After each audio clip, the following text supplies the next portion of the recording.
Hi, I'm Lisa Dahl, Health and Wellbeing Coach. Welcome to Getting Healthy Without Rules. This show is about understanding the things that impact your wellness and finding ways to improve it. In this show, we take a non-diet, no-rule approach to health and wellness. Health and wellness is a moving target, and we all have different needs and opportunities to improve it.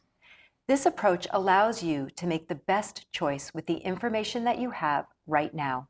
It helps you to be present, flexible, and resilient. In addition, I support you in moving from judgment to curiosity and offering yourself self-compassion. It's time we are all a little kinder to ourselves. As I always share, every health choice we make impacts other aspects of our health. Everything is interconnected. Today's episode is about massage therapy. While massage is often considered a luxury, the truth is that it has a holistic impact on our well-being. It addresses physical ailments, reduces stress, promotes relaxation, and positively influences mental and emotional health. It is a very effective act of self-care with many benefits that enhance our quality of life. We will explore the difference between therapeutic, restorative, and oncology massage, the healing aspects of massage therapy for physical and mental well-being, and how massage promotes stress reduction and long-term well-being. Be sure to stay until the end for this week's healthy practice. I am excited to introduce today's expert guest, my friend and colleague, Beth Stadnicki. As a massage therapist, Beth's mission is to help people live with more comfort and ease in their bodies and with relief of chronic and acute pain and stress. She specializes in therapeutic, restorative, and oncology massage. Beth, welcome to the show. Hi, Lisa. Thanks. I'm so excited that you are here to share your expertise. Thank you. So to begin, tell me, what initially drew you to massage therapy as a career? I've always been a helper type person. I originally had gone to school to become a social worker and quickly found that that was not for me. So after that, I just worked all sorts of types of jobs until finally I found massage therapy as a way to help people. And I went back to school for massage therapy, and it's been great. If I had to say, it has been your calling in what you do. Yeah, definitely. Because any time that we connect, you are always taking continuing education, something new, something interesting. Yes, I love it. I love it. I love my job. It's great to go to work every day. Oh, what a gift. Does your practice serve specific groups or populations? Yes and no. So I would say I'm open to see most everyone. My typical clients are, the majority of them are women, some women with extremely stressful careers, some women who are very athletic and into sports and running, who have some chronic injuries. So I see those sorts of people. People who sit at a desk all day and never move. I see those people. And then more recently, I've started seeing just sort of naturally, it's come up that a lot of my clients have either completed cancer treatment, have been diagnosed with cancer recently, or have someone in their family who have had cancer.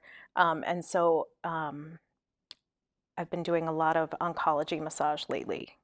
So that brings me to my next question. Tell me what the difference is between therapeutic, restorative, and oncology massage. Yeah, so I'll start with the oncology massage because it is a little more specialized, I would say.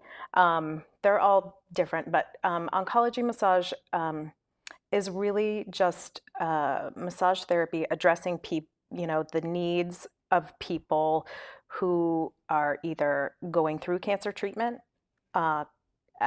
currently going through cancer treatment, or have just completed their cancer treatment, or even 10, 15, 20 years out. Anyone who's had any sort of radiation or chemotherapy is going to have long-term can have long-term side effects. In addition, surgeries and things like that. Specifically with breast cancer, a lot of, if people choose to have reconstruction to their breasts, there's a lot of side effects from those surgeries that can cause other parts of their bodies to Because their muscle weaken. tissue is either moved, shifted. Correct. Yes. Yes, exactly. So that's oncology massage. Restorative is more of that relaxation massage for any old person. The self-care massage. Self-care massage. But I mean, the stress is real, right? So people, emotional work, family, all of that sort of stress. A lot of people really hold that in their bodies, and it's hard for them to, Release the get energy. rid of it. Yeah. So that's restorative. Therapeutic is more sort of that orthopedic type massage or sports type massage. So that's like if you have a chronic knee issue, or you have a chronic shoulder issue, or a chronic neck issue. I'm going to address that a little bit differently than I would if you said, I'm really stressed and I need to like take it down a notch, right? So I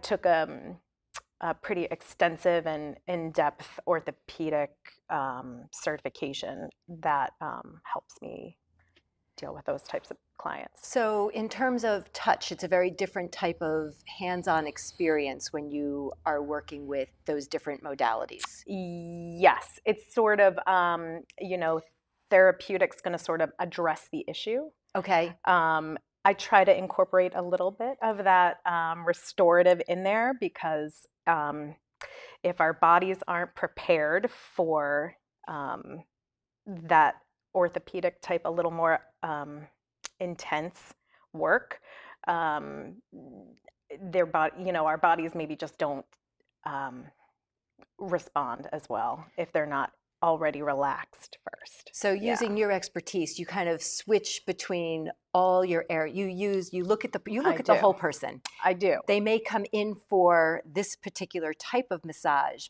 but because of your expertise, you weave into exactly what it is that they need. Yes. I call everything except prenatal and oncology massage an integrative massage because that's what you do. Because that's what it is. Yeah. And, in our fast-paced world, many believe they lack time for self-care, including massage therapy. How do you convey the significance and benefits of prioritizing this practice? To regular people in the world, or just my clients? I mean, how would you answer that question? It could be addressed to anybody. Yeah, it's really... Yeah, people really have to want to make time for themselves, right? And I am a bit of a massage evangelist, I would say, right? Like, it really, because I see over and over again, people come in and they're feeling stressed, they're in pain, they're, all sorts of things. And then they leave and everyone's happy, right?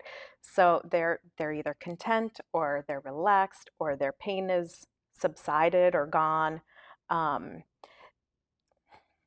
So it's really, here's the thing. If you live with a pain, in pain, say, and you're used to it, and it doesn't bother you, right? You just live with it. You just live with it. You don't know anything else. So it's those trying to convince those people that like you don't have to live that way, right? You don't have to live at an 11 on the stress scale. There's options for you. And it doesn't have to be through massage. It can be through all sorts of things, but yeah. So the message is self-care is a choice. It is a choice, yeah. And how do we put ourselves on top of that choice Because if we are struggling with stress, if we're struggling with pain, and sometimes the pain comes from the stress, Yeah. that massage therapy is a proven modality that can help Yeah. relieve and take those things down a notch. 100%. Yep. Can you share any specific techniques or approaches you use during a massage session that are particularly effective in targeting stress reduction? Yes. Sign I wish me I up. brought, I know, I wish I brought my table. I was thinking about like, oh, I could have brought my table and Oh, next time you shown have to come something, back but yeah. because that would have been fantastic. But there's a few things, right? Our bodies in general respond to like a gentle rocking, right? So a lot of the time, if especially for those stressed clients or even the clients who are in pain and the oncology clients and the prenatal clients, That's right? what I was just thinking, like when you have a baby and they're stressed, we're automatically going to that You rocking. rock, right? So a lot of the time I'll first, I'll start the session, the client is fully draped and I just go along their body and just give them like some gentle rocking. And then the thing that really, and I love to receive this work, is I hold the client's head in my hands from behind and just gently pull and rock and sort of follow their breath while that's happening. And that actually helps to stimulate the vagus nerve, which is the nerve that's responsible for like our fight or flight responses. So if it's stimulated, it helps like calm us down a little bit. So it's really great. Just listening to you talk, it's like sign me up, because just talking about it brings a sense of relaxation. Yep. Just hearing about it and just the way that the tone in which you offer it is such a stress-free environment. Yes, I provide a stress-free environment. We all need stress-free environments. Are there specific areas of the body or muscle groups that tend to hold on to stress and tension more than others? Yeah, that's a great question. All. All. But there are, people for the stress component, I would say a lot of people hold their stress in their upper body, their neck, their jaw, their shoulders, their head, right? A stress headache is not It's real. made up. It's Right? real. It's a real thing. And also I would say like low back is another main area where people really hold a lot of stress.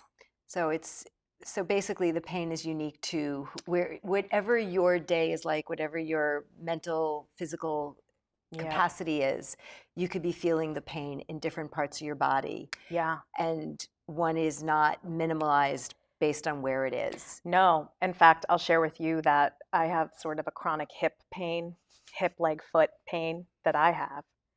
And when I'm stressed, that flares up. There's nothing, it's the mind-body connection, Yep. something that's super powerful. Exactly. And we try to blow that off. Like, Yep. I'm perfect, I'm fine, so what, I'm stressed. What's the big deal? Yep. And you feel it in so many different places. Yeah, stress is not great. Yep. How do you, when somebody comes in and says, I'm specifically stressed, and some people know where they hold their stress, how do you address that when they're on the table? Yeah, I would start again, like with that rocking. That doesn't seem very relaxing. Slower, gentler. But I would start with that rocking. And then really that's just I try to get them to breathe, right? Another way that vagus nerve is stimulated is like always on the exhale. So if we can get people to take a deep breath in and really a full deep breath out, maybe longer than that inhale, it's really helpful. And it's funny because when people are excited or nervous, they say, oh, take a deep breath. Yeah. The truth is it's really about the exhale, For not sure. the inhale. For sure. In your experience, how quickly do clients typically notice a reduction in stress levels after a massage? And how long do those effects tend to last? Well, they usually notice a reduction in stress levels like within, I would say, 15 to 20 minutes of being on the table.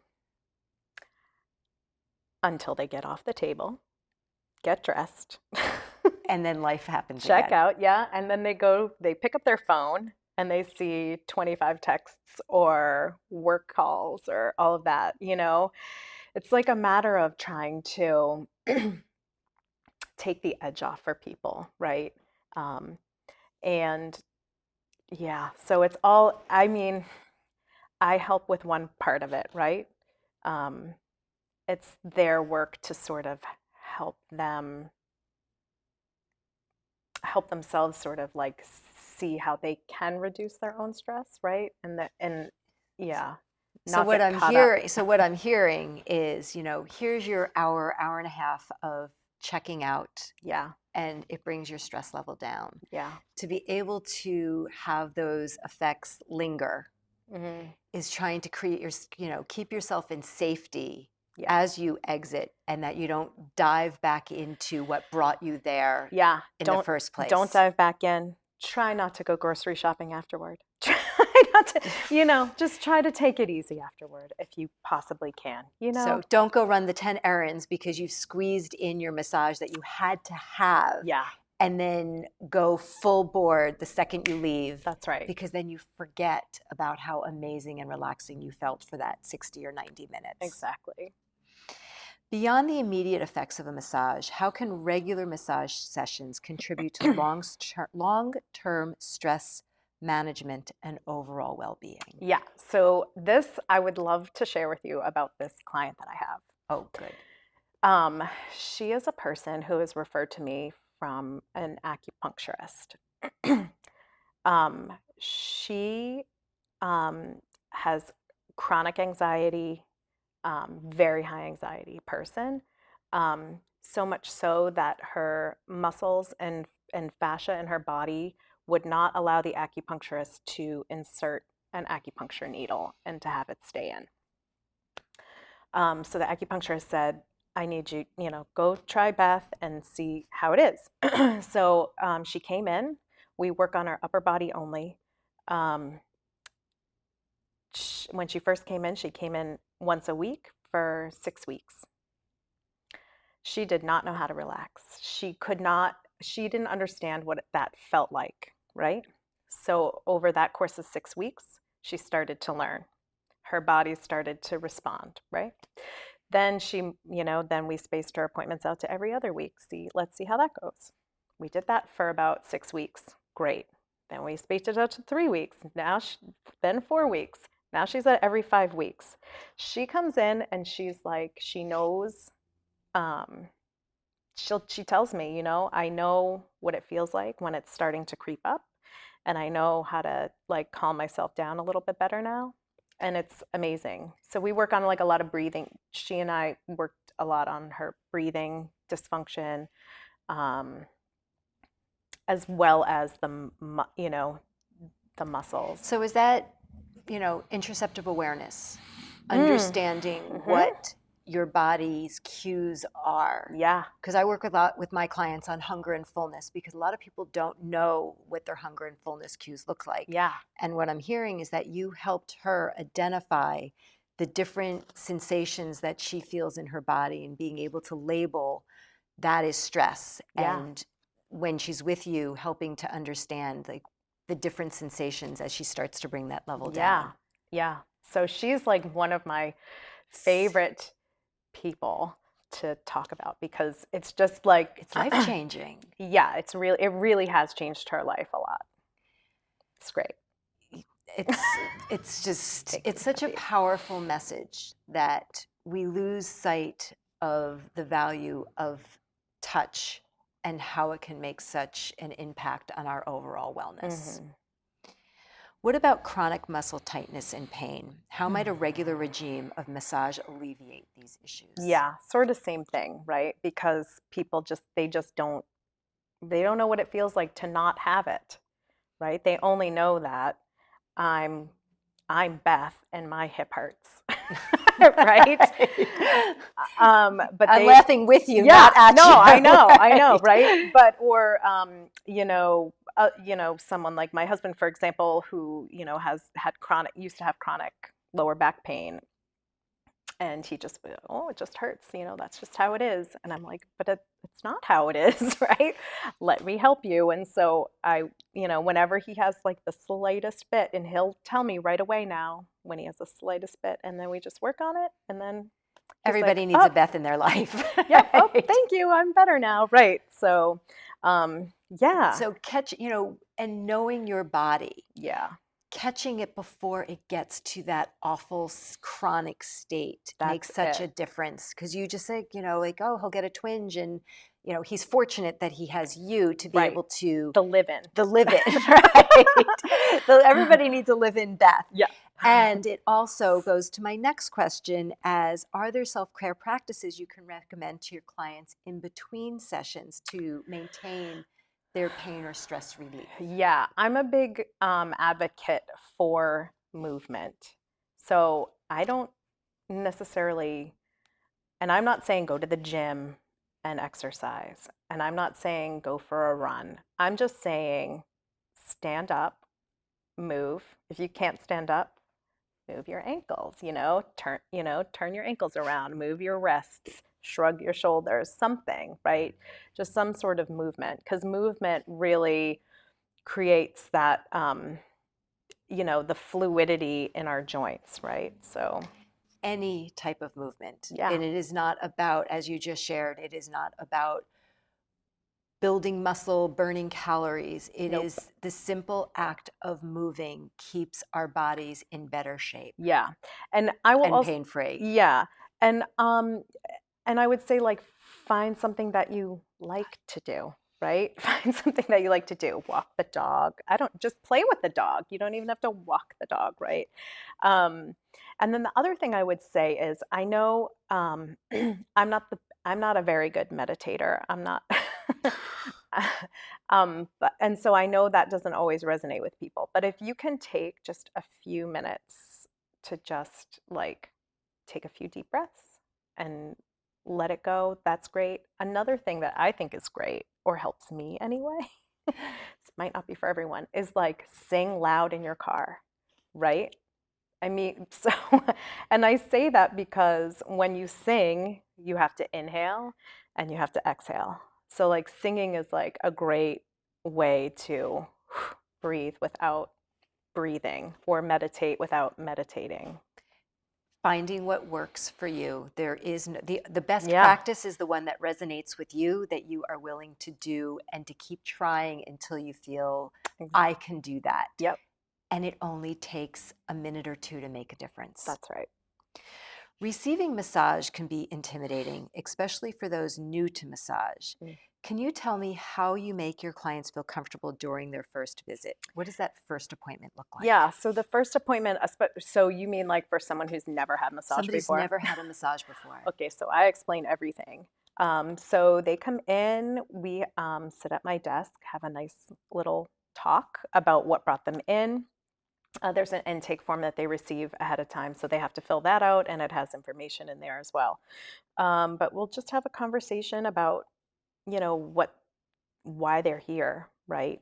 Um, and then I go through them about, when you get massage, you typically you have to undress, and I say undress to your comfort level. If someone's not comfortable undressing from the waist down, perfectly fine. There's workarounds. If someone's not comfortable being undressed at all, 100% fine. I actually recently just had a client come in who we did the entire thing clothed, um, because of their needs, right? Um, and it was fine. It was great, and she felt great after, and so it was wonderful. Yeah, So anything, you really listen to your client, you hear where their barriers are, their challenges are, you respect what their wishes are, that there is no all or nothing, that no, you can still be on my table fully clothed if that is your preference, yep, because any type of touch is going to make an improvement. yep. You can have the table heat on, you can have it off. You can have the air conditioner on, you can have it off. You can keep your shoes on. You can take them. It's whatever it is. You just want people to feel comfortable so that they can enjoy the experience to the best of their ability. Yeah, exactly. So tell me, often, because you know that I work with women who are often in larger bodies, Yeah. how do you accommodate people who are in larger bodies so that they don't feel like, well, I can't go, the table's not going to support me? How do you remove that fear? Oh, well, the table will support you.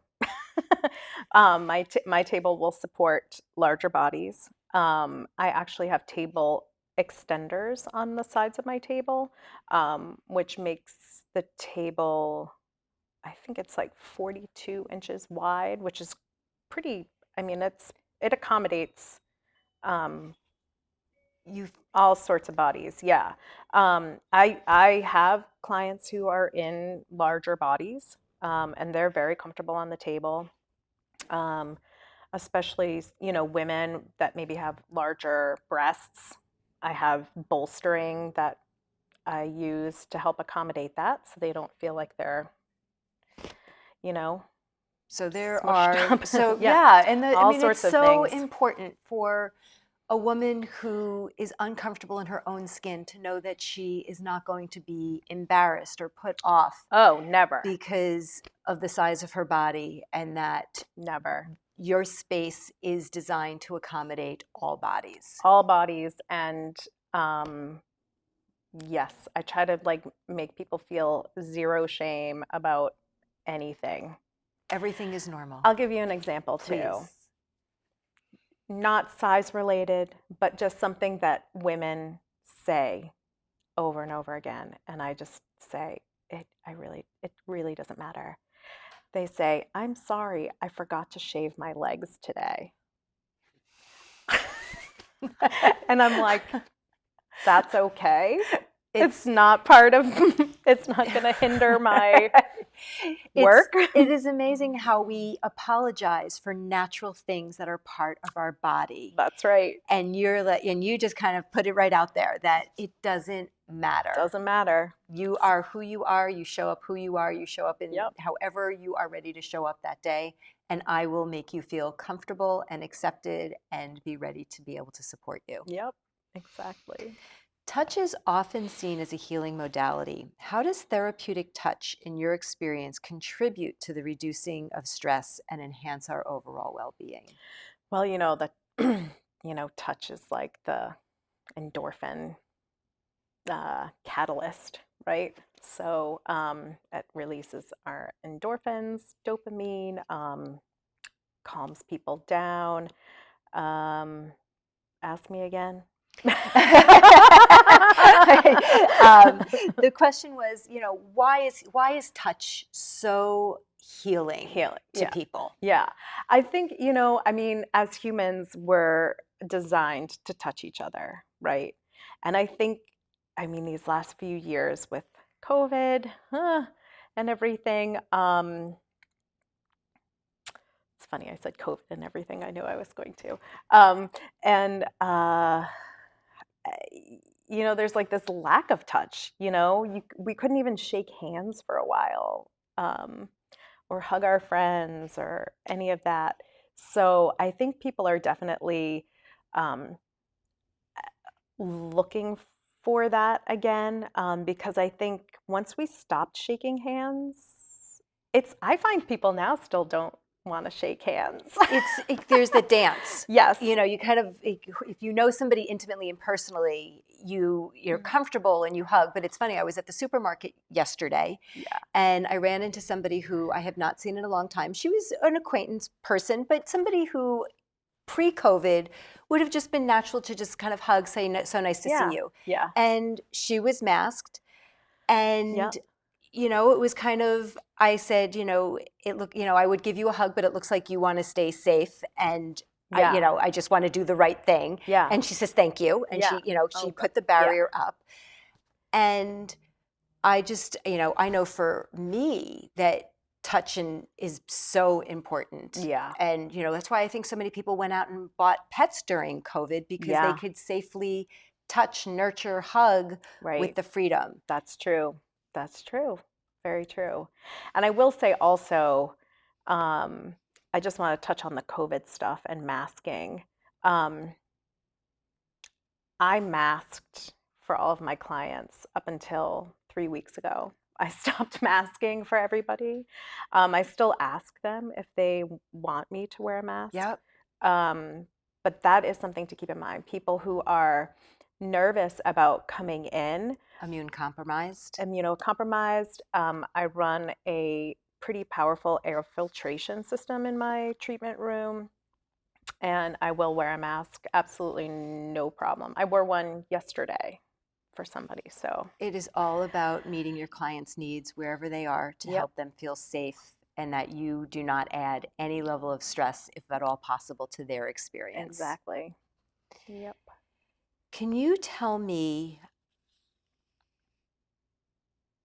when you are working with a client who is seeing other professionals, Mm. how do you like to collaborate? Because it's such an intimate experience, especially if somebody is on a treatment plan. How do you create?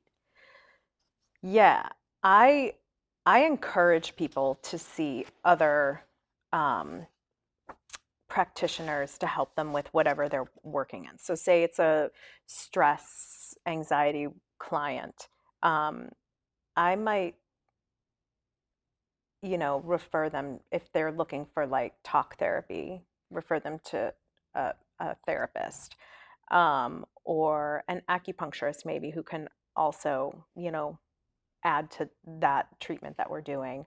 Um, Often I'll tell people if they are interested and open to chiropractic, people who have sort of structural stuff going on, um, definitely see a chiropractor in addition to um, Physical physical therapist? therapist if they're having any sort of muscle imbalances. One place I'm always referring people to for muscle imbalance is to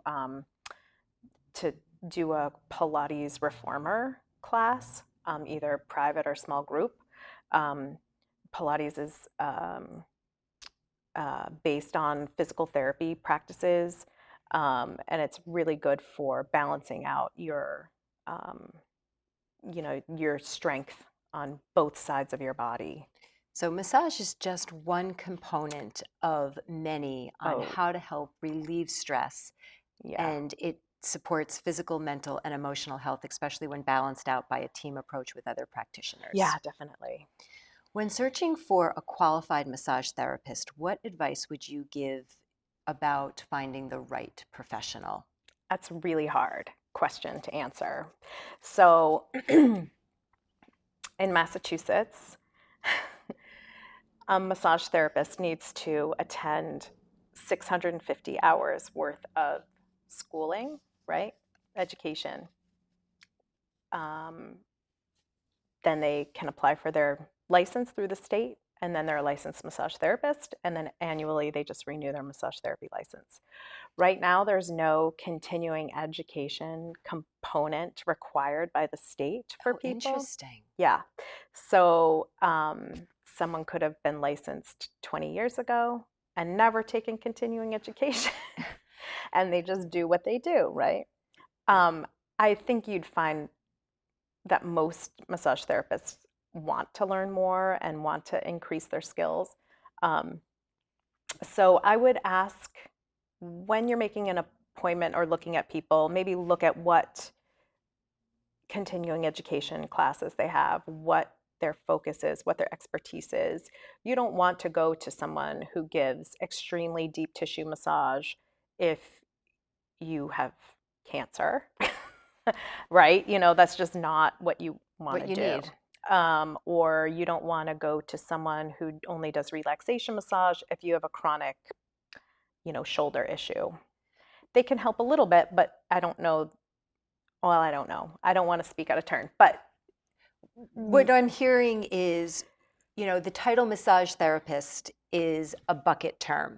yes, Dig into, what are the qualifications? What is it that you're searching for? What are your specific needs? And does that person match those needs? exactly. In addition to that, just as a personal aside, I would ask about what their sanitation practices are, sort of What do they use for disinfectant? What surfaces are disinfected? How often are you um, changing the top blanket, on the massage table, right? I mean, these are questions that we don't really think about. I think about them.